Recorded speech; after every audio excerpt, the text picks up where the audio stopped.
Terima kasih, Mas. Untuk saya jawab yang keluarga pahlawan ya, kita undang ya seluruh keluarga pahlawan, baik itu dari cucu Panglima Besar Jenderal Sudirman, karena yang ada cucu dan keturunan generasi berikutnya, kemudian keluarga para pahlawan revolusi dan beberapa pahlawan nasional lainnya. Ya, kemudian yang pertama tadi apa?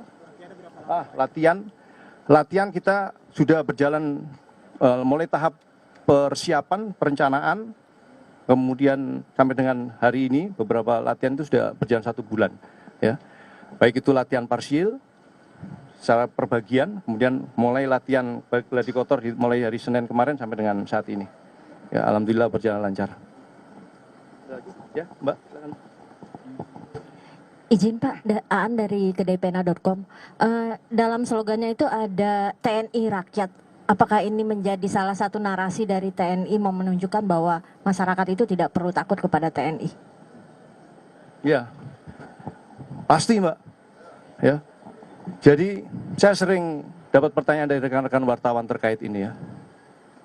Jadi kalau ada TNI atau prajurit TNI yang melanggar ketentuan, tidak sesuai dengan sumpah prajurit, Sabta Marga, bahkan 8 wajib TNI, itu berarti bukan prajurit TNI yang seutuhnya. Ya. Prajurit TNI yang seutuhnya, saya ambil sedikit aja cuplikan dari 8 wajib TNI itu. Tidak semena-mena terhadap rakyat, bersikap sopan santun terhadap rakyat, sepertinya kecil, tidak menyakiti hati rakyat. Jadi itu hal-hal wajib yang harus dilaksanakan oleh seorang prajurit TNI, mulai dari strata tamtama, bintara, perwira tinggi pun harus memegang itu. Dan itu pun yang ingin kita sampaikan dalam tema HUT ke-80 TNI itu, bahwa TNI selalu bersama rakyat, ya, baik suka maupun duka. Mulai dari TNI juga berasal dari rakyat, mulai dari zaman kolonialisme, bagaimana TNI terbentuknya itu dari rakyat, ya, selalu bersama rakyat dalam suka maupun duka. Bahkan dalam situasi-situasi kritis, TNI harus ada yang terdepan. Itu memang perintah dari Bapak Presiden Republik Indonesia dan Bapak Panglima TNI, ya kan? Kita kuatkan itu. Ya, TNI bersatu bersama rakyat, bukan sekedar slogan.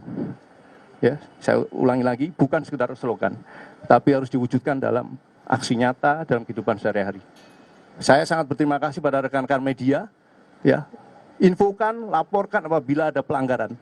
Ya, kita akan terbuka. Ya, baik itu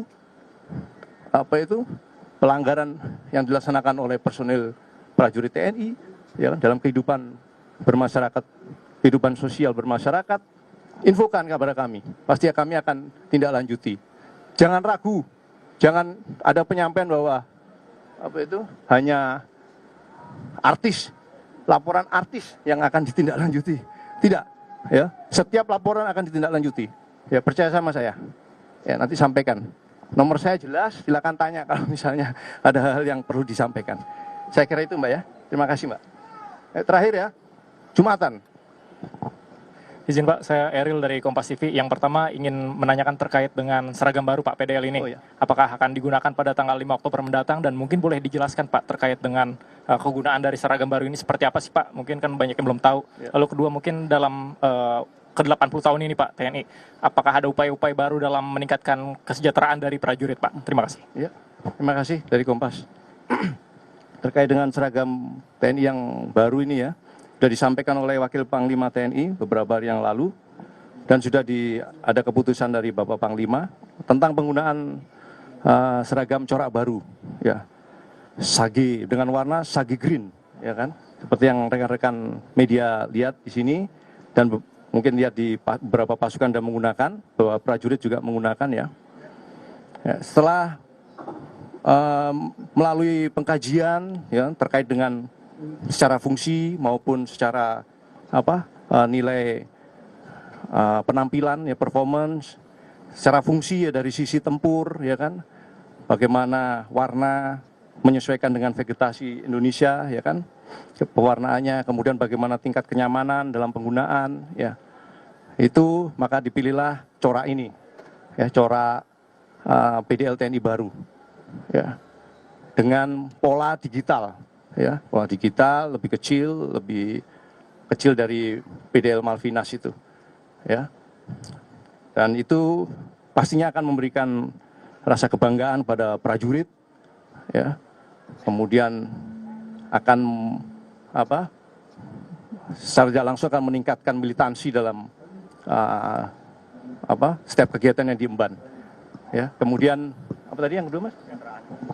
Ya, terkait kesejahteraan, ya, perlu saya sampaikan kepada rekan-rekan, saya mengikuti bahwa Panglima TNI ini sejak menjabat di November 2024, itu langkah pertama adalah berupaya meningkatkan kesejahteraan prajurit, fokus terhadap itu. Ya, saya mendampingi beliau pada saat pertama menjabat, langsung menghadap ke Menpan RB, Menteri Keuangan, untuk berupaya bagaimana